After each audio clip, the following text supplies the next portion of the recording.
Hi friends, कैसे हो आप सभी। I hope you are all good and fine, fit and fine. तो जैसे कि हम पढ़ रहे हैं अपने इलेक्ट्रिकल इंजीनियरिंग में बेसिक्स, तो आज का हमारा टॉपिक रहेगा इंडक्टर के ऊपर। ठीक है, तो हम करेंगे आज शुरू इंडक्टर के बारे में। तो इंडक्टर क्या होता है बेसिकली, जो तो आज के इस टॉपिक में हम पढ़ेंगे इंडक्टर क्या होता है, कैसे काम करता है, उसके uses, applications and so on. ठीक है, बहुत सी दूसरी चीज़ें हम पढ़ेंगे। ठीक है, तो इंडक्टर क्या होता है basically, is an passive component होता है, इलेक्ट्रोमैग्नेटिक डिवाइस होता है जो अपने अंदर जो है that store the energy in the form of magnetic energy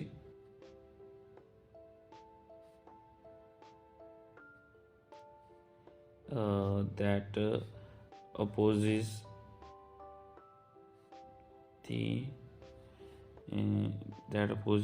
the change of current।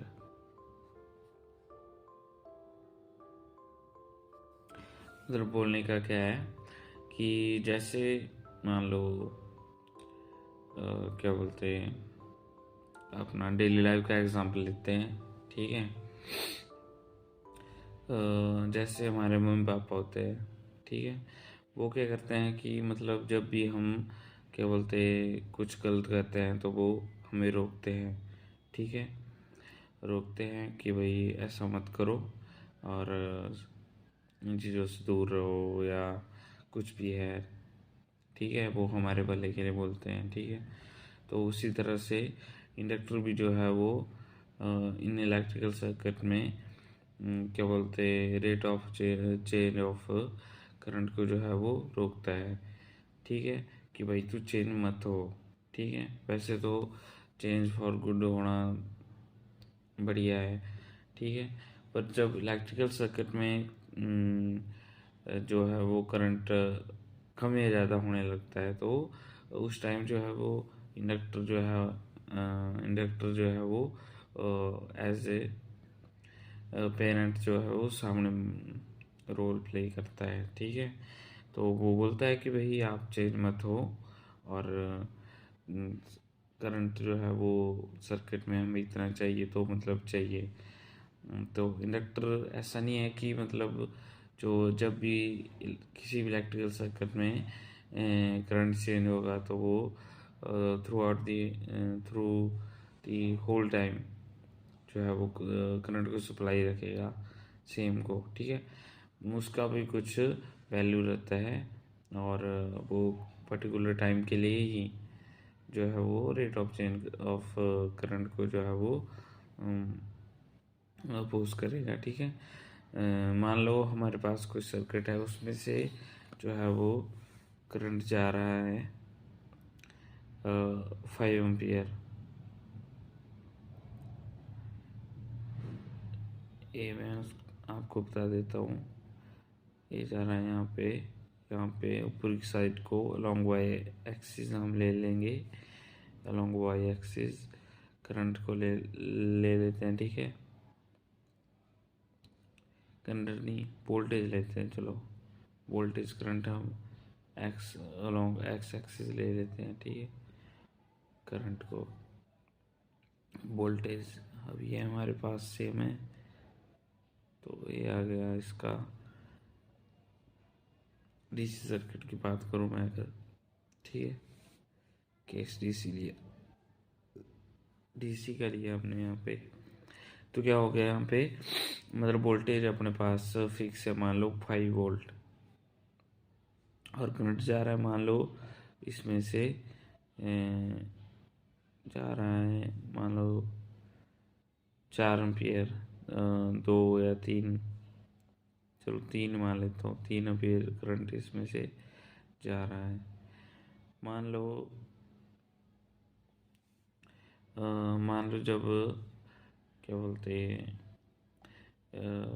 Circuit में जो वोल्टेज सोर्स है उसकी वोल्टेज जो है वो ख़त्म हो जाती है और करंट की वैल्यू जो है वो घटने लग जाती है। तो अब करंट हमें सेम नहीं मिलेगा, ठीक है। वो 3 से या 4 से जो है वो कम होने लगेगा। मान लो 2 वोल्ट हो गया या 4 से 3 हो गया, ठीक है। तो यहाँ पे वो फॉल करने लग जाएगा, करंट की वैल्यू यहाँ पे कम होने लग जाएगी और कम होते होते मतलब रुक जाएगी, ठीक है। बट जो इंडक्टर है उसकी प्रॉपर्टी की वजह से जो है ना, तो वो 3 एम्पियर अगर जा रहा है तो 3 एम्पियर रहेगा उसमें थोड़ी देर के लिए। अगर 4 एम्पियर जा रहा है तो 4 एम्पियर ही रहेगा। तो ये थी हमारी इंडक्टर की एक क्या बोलते काम करने का तरीका। वही ये किस तरह से काम करेगा, ये किस तरह से कौन से प्रिंसिपल पर काम करता है। तो ये करता है मैग्नेटिक इंडक्शन पे ही काम करता है एक तरह से, ठीक है। तो इंडक्टर को का कंसेप्ट जो है वो आई होप आपको क्लियर है। तो इसमें अभी हम उसके टाइप करते हैं, कौन कौन से टाइप के जो है वो इंडक्टर हमारे पास होते हैं। इंडक्टर जो है वो basically just like a coil की तरह ही होते हैं, जिसमें अगर मान लो हमारे पास कोई तार पड़ी है घर में, अगर हम उसको राउंड राउंड इस शेप में बनाए ना, तो वो एज अ इंडक्टर बिहेव करेगी जब हम इसको सप्लाई देंगे, ठीक है, दोनों एंड में। तो इलेक्ट्रोमैग्नेटिक वेव जो है वो जनरेट करेंगी। मान लो अगर हम इस साइड से पॉजिटिव दे रहे हैं और इस साइड नेगेटिव दे रहे हैं, तो ठीक है, जो इलेक्ट्रोमैग्नेट की लाइंस ऑफ फोर्स जनरेट होंगी that will be north to south, ठीक है। तो करंट यहाँ से जाने लगेगा इसके थ्रू और जो है वो जब भी एक सर्किट में करंट कम होगा तो वो सप्लाई करेगा, ठीक है। ये भी एक तरह से एनर्जी स्टोरिंग डिवाइस ही है। तो ये बात होगी एयर कोर इंडक्टर की, जिसमें से मतलब ओनली कॉइल ही है हमारे पास, ठीक है, और जो उसके बीच का मीडियम है that is so this is called air core conductor core inductor, ठीक है। Next is your iron core inductor. Iron core inductor क्या होगा, मतलब उसकी कोर के बीच में हम कोई भी जो आयरन मटीरियल है ना वो रख देंगे। आपको पता है जो आयरन है वो भी एक तरह से मैग्नेटिक मटीरियल बिहेव करेगा जब हम उसको कॉइल के बीच में रखेंगे और इस कॉइल को जो है वो इलेक्ट्रिसिटी देंगे, ठीक है, सप्लाई वोल्टेज देंगे कुछ ना कुछ, ठीक है। तो उसको हम बोल देंगे आयरन कोर इंडक्टर। और अभी तीसरा आता है हमारा ferrite core inductor. Ferrite core inductor basically ferromagnetic material जब हम उस इंडक्टर के बीच में रखेंगे तो वो हमारा कहलाएगा ferrite core inductor. Ferrite core inductor में जो है वो फेरोमैग्नेटिक मटेरियल का जो है वो यूज़ किया जाता है। तो आपको पता है वो एक बहुत ही अच्छा इलेक्ट्रोमैग्नेट की तरह वो फिर बिहेव करेगा वो वाला इंडक्टर, ठीक है। और लास्ट आता है अपना variable core inductor. Variable core inductor मतलब उसमें हम क्या करेंगे, जो उसकी इंडक्टेंस को जो है वो बढ़ा सकते हैं, बढ़ाया कम कर सकते हैं।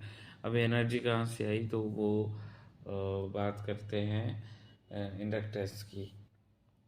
जो जब भी हम इंडक्टर पढ़ते हैं तो उसमें जो ये प्रॉपर्टी आ रही है वो इंडक्टेंस की वजह से आ रही है। जैसे वायर में हम रेजिस्टेंस थी, वैसे ही हमारे इंडक्टर के केस में हम पढ़ते हैं inductance. And inductance is denoted by XL that is equal to omega into L. Omega is nothing that is angular velocity, angular velocity, या आप कह सकते हो टू टू एफ।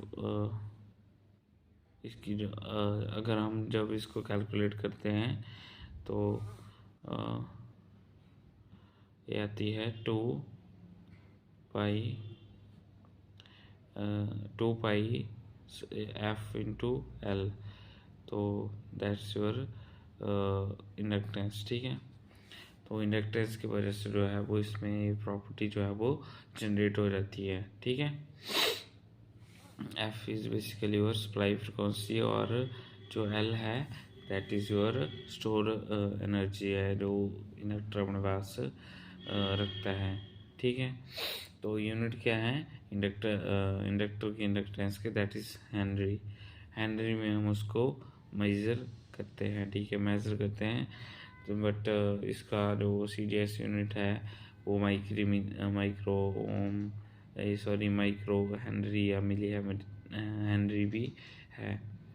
तो उस चीज़ में आपने कंफ्यूज नहीं होना है, ठीक है। नेक्स्ट आती है इसकी प्रॉपर्टीज़। तो मैंने कहा आपको store energy in the form of magnetic field. तो वो मैग्नेटिक फील्ड की फॉर्म में जो है वो इंडक्टर जो है वो क्या बोलते हैं एनर्जी को स्टोर रखता है अपने अंदर। जब ज़रूरत पड़ती है सर्किट में करंट देगा और rate of change of current को जो है वो नहीं होने देगा, ठीक है। नेक्स्ट प्रॉपर्टी है इसकी हमारे पास, work as an in electromagnetic when electrical energy is given to it. जैसा कि मैंने आपको फेराइट कोर वाले इंडक्टर में बताया कि वो just like a ferromagnetic material जो है वो बिहेव करेगा जब उसमें से हम इलेक्ट्रिसिटी या उसको एनर्जी देंगे, ठीक है। यूजेस कहाँ कहाँ होते हैं, जो जैसे स्टोर्स एनर्जी। तो स्टोर्स एनर्जी जैसे क्या बोलते ट्यूबलाइट्स में जैसे चोक होती है, ठीक है। तो वो एनर्जी को स्टोर रखता है। जैसे वोल्टेज कम या ज़्यादा हो जाती है ना घरों में इलेक्ट्रिकल सप्लाई, तो उस टाइम क्या होता है को वो अपनी लाइट वगैरह जो है तो वो फ्लक्चुएट करने लगती है। बट जो इंडक्टर है तो वो उसमें से क्या बोलते करंट को जो है वो चेंज नहीं होने देती है। तो वो कुछ टाइम के लिए जो है वो उसको रोकती है rate of change of current को, और जो ट्यूबलाइट है वो बढ़िया तरीके से चलती है। तो दूसरा हम समझेंगे voltage step up step down. जैसे कि हमारे पास ट्रांसफार्मर है। ट्रांसफार्मर में आपने देखा होना जो प्राइमरी और सेकेंडरी कॉइल होती है, that is coil mean bound किया है वहाँ पे टर्न्स को। जैसे वायर के टर्न है, ठीक है, 2 4 6, उसमें तो लार्ज नंबर होते हैं, 200 300 800 900, मतलब लार्ज नंबर ऑफ टर्न्स, ठीक है। तो वो भी वोल्टेज को स्टेप अप या स्टेप डाउन उसमें करते हैं। और एनर्जी कन्वर्जन में हम देखते हैं जैसे हमारे पास जो जितने भी SMPS वगैरह होते हैं, ठीक है, या इन्वर्टर वगैरह होते हैं, उनमें भी जो है वो इंडक्टर वगैरह यूज़ किए जाते हैं। इंडक्टर वगैरह यूज़ किए जाते हैं सो दैट कि ये जो करंट जो है वो चेंज ना हो, ठीक है। और फोर्थ पॉइंट आता है अपना फिल्टर सर्किट। तो फिल्टर सर्किट क्या होते हैं, जब भी एनर्जी कन्वर्जन मैंने आपको बताया, जब भी जब कन्वर्जन होगा तो वो कैपेसिटर के पैरेलल या कॉम्बिनेशन में यूज़ किए जाते हैं सो दैट कि जो करंट जो है उस सर्किट में सेम रहेगा, और जो प्योर क्या बोलते हैं सप्लाई जो डीसी सप्लाई उन्हें वहाँ पे चाहिए होगी, तो वो उस एनर्जी कन्वर्जन में हेल्प करेगा। ठीक है, तो ये था इसका एग्जांपल। तो कुछ न्यूमेरिकल वैल्यूज़ हैं कि जो एनर्जी होती है उस इंडक्टर में वो कितनी होगी, तो that's will be equal to 1/2